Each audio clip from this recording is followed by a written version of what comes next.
Most people think intermittent fasting is about losing weight. But here's the uncomfortable truth. If that's all you see, you're missing the most powerful part. Because something far more important than fat loss happens when you stop eating for a while, and it happens quietly inside your cells. The question is, why doesn't anyone talk about that? If you've ever felt like your body isn't recovering the way it used to, like your energy, focus, or strength after 50 require more effort than before, this video is for you. Not because you're doing something wrong, but because no one explained how aging really works at the cellular level. And once you understand this, longevity stops being mysterious and starts becoming practical. Changing when you eat may activate a built-in repair program your body already has, one that supports Healthspan, brain function, heart health, and independence over time. That's what we're unpacking today. Not hype, not shortcuts, just evidence-based clarity that helps you age better, stay stronger, and live smarter. If you're willing to look past the scale and pay attention to what's happening beneath the surface. Intermittent fasting isn't a diet in the traditional sense, and that distinction matters more than most people realize. It's not about cutting calories, banning foods, or chasing quick weight loss. Instead, it's a pattern of eating, a way of organizing when you eat, not what you eat. That shift alone changes how the body behaves at a cellular level. When you understand this, longevity and health spans stop feeling abstract and start feeling actionable. Most common approaches are surprisingly simple. The 16-8 method means you eat within an 8-hour window and fast for 16. OMAD, 1 meal a day, is exactly what it sounds like, though it's not for everyone. These methods aren't magic tricks, they're tools. Think of them like scheduling strength training instead of randomly lifting weights. Structure creates results, especially when the goal is aging well with clarity, balance, and independence. What really makes intermittent fasting powerful isn't the clock, it's the fasted state itself. After several hours without food, your body shifts gears. It moves from burning glucose to burning stored fat, and more importantly, it stops focusing on growth and starts focusing on repair. This is where evidence-based health becomes practical, not theoretical. You're giving your body time to clean house instead of constantly stocking the pantry. Here's the part most people miss. Staying fed all day keeps the body busy processing, never restoring. That might feel normal, but normal isn't always optimal for healthy aging. Creating intentional breaks from eating gives your metabolism breathing room, and that's where deeper processes quietly turn on. And once those internal systems wake up, the conversation shifts from meal timing to something far more interesting happening inside your cells. Here's where intermittent fasting stops being a trend and starts becoming a longevity mechanism. Autophagy is the body's internal cleanup system, literally a self-eating process where cells break down damaged, old, or dysfunctional parts and recycle them into new components. It's not dramatic. It's quiet, efficient, and absolutely essential for healthy aging. Without it, cellular junk accumulates and function slowly declines. Think of autophagy like maintaining a house. If you never throw anything away, clutter builds up, systems fail, and eventually, nothing works the way it should. Cells behave the same way. When autophagy runs properly, cells stay resilient, responsive, and metabolically flexible. That resilience is directly tied to health span, cognitive clarity, mobility, and long-term independence, not aesthetics or short-term performance. What triggers this process isn't supplements or exotic biohacking. It's metabolic stress done intelligently. After roughly 16 to 18 hours without food, insulin levels drop and glucagon rises. That hormonal shift tells the body, now we repair. This is why constant snacking works against longevity. The body simply never gets the signal to switch from growth mode to maintenance mode. Here's the insight most people overlook. Autophagy isn't about doing more. It's about getting out of the way. You don't force it, you allow it. And when that cleanup system runs consistently, the benefits ripple outward. Brain cells, heart tissue, immune cells, they all depend on this internal renewal. Which raises an important question. If autophagy keeps cells young, what does that mean for the brain and the heart over decades? Once autophagy is active, the conversation naturally moves beyond body fat and into brain health. During fasting, the brain increases production of BDNF, often called fertilizer for neurons. This compound supports learning, memory, and long-term cognitive resilience. For anyone focused on aging well, that matters far more than the number on a scale.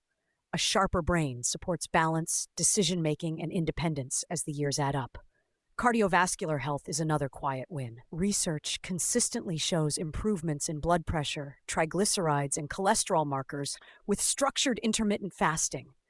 That doesn't mean it replaces movement or strength after 50, but it supports them. A healthier vascular system means better oxygen delivery to muscles, joints, and even the brain. Functional fitness isn't just about training harder. It's about giving the heart and vessels a metabolic environment that actually helps.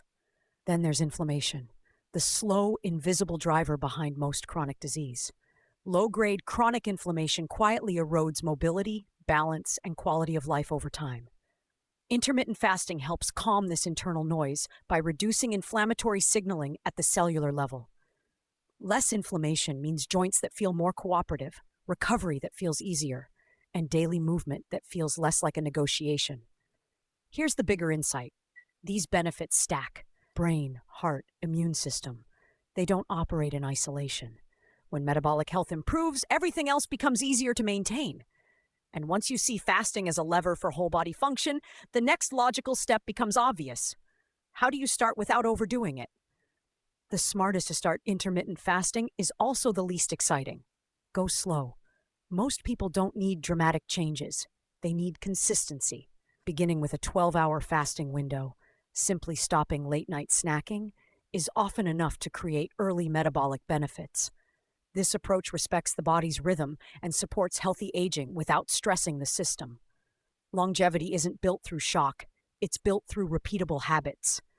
Hydration becomes your quiet ally during fasting hours. Water, herbal tea, and even black coffee are not cheating.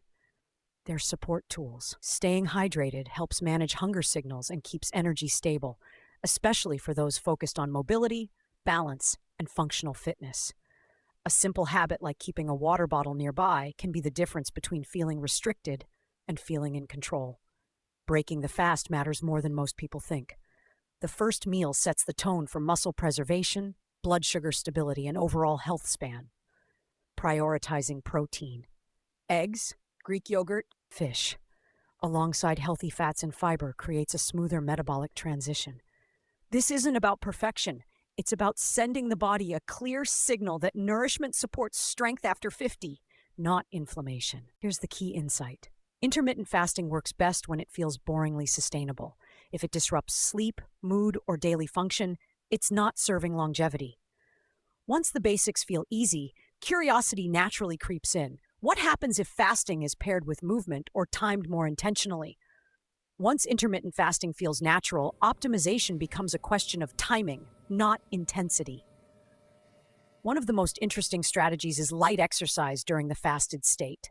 A simple walk, mobility work, or resistance training before the first meal can amplify fat oxidation and support autophagy without overstressing the body. This isn't about pushing harder. It's about aligning movement with biology, especially for functional fitness and mobility after 50. Occasional longer fasts, around 24 hours, can provide a stronger stimulus for cellular cleanup, but context matters. These are not weekly challenges or badges of discipline. For some people, done sparingly and thoughtfully, they may enhance longevity pathways. For others, they're unnecessary. This is where evidence-based health meets self-awareness, and where consulting a healthcare professional becomes part of aging well, not a sign of weakness. Protein timing is another overlooked lever. Breaking a fast with adequate protein helps preserve lean muscle, which is essential for balance, strength after 50, and long-term independence. Think of protein as the rebuilding material after a cleanup cycle. Whether it's a high-quality protein shake, fish, or lean meat, the goal is to support muscle synthesis without overwhelming digestion. Here's the deeper insight. Optimization isn't about doing everything. It's about doing the right few things consistently. Longevity tools should simplify life, not dominate it. And once fasting, movement, and nutrition start working together, a bigger question emerges. How do you protect muscle, energy, and recovery over decades, not just months? Here's an angle most longevity conversations ignore: Intermittent fasting isn't just about fasting, it's about restoring metabolic flexibility. That's the body's ability to smoothly switch between fuel sources without stress. When this flexibility is lost, energy crashes, brain fog appears, and even simple movement feels heavier. Regaining it supports healthy aging in ways people feel daily, not just measure on lab tests. Metabolic flexibility shows up in real life. It's waking up with steady energy instead of stiffness and fatigue. It's walking, climbing stairs, or carrying groceries without feeling drained. This adaptability supports balance, mobility, and functional fitness because the body isn't constantly scrambling for fuel. Fasting trains this skill gently, especially when paired with consistent movement and adequate nutrition. One practical example: someone who fasts overnight and takes a morning walk often reports clearer thinking and smoother energy, not because of willpower, but because the brain learns to run efficiently on multiple fuels. That efficiency matters for quality of life. It reduces dependency on constant eating and lowers the stress load on hormones tied to aging, inflammation, and recovery. Here's the deeper takeaway: longevity isn't built by extremes, but by resilience. A resilient metabolism supports independence when routines change, meals are delayed, or stress shows up. And once the body becomes adaptable again, something interesting happens. The conversation shifts from "how long will I live" to "how well can I live?" Which brings us naturally to how all these pieces fit together into a long-term strategy. Now here's the real question: what are you going to do with this information? Because understanding intermittent fasting as a trigger for autophagy isn't just interesting, it's empowering. You've seen that this isn't about chasing youth, skipping meals recklessly, or following trends. It's about using a simple, evidence-based tool to support cellular repair, brain health, cardiovascular function, and long-term independence. That's how you protect your health span. Not someday, but starting now. So take a moment and reflect. Are your daily habits helping your body repair, or just keeping it busy? Are you giving your system time to reset, or constantly asking it to process without pause? Small, intentional changes, like structured fasting, smarter nutrition, and movement that respects your body, compound over time. And that compounding effect is what aging well actually looks like. If this video helped you see fasting differently, let me know in the comments. Have you tried intermittent fasting, or are you thinking about starting more intentionally? And if you want to go even deeper, don't miss the next video on your screen: how I reprogrammed my gut after 50, 6 hidden biological triggers that influence aging and cancer risk. Because understanding autophagy is powerful, but your gut environment quietly decides how well all of this works together. Subscribe, turn on notifications, and keep learning how to age smarter. Your goal isn't youth, it's independence.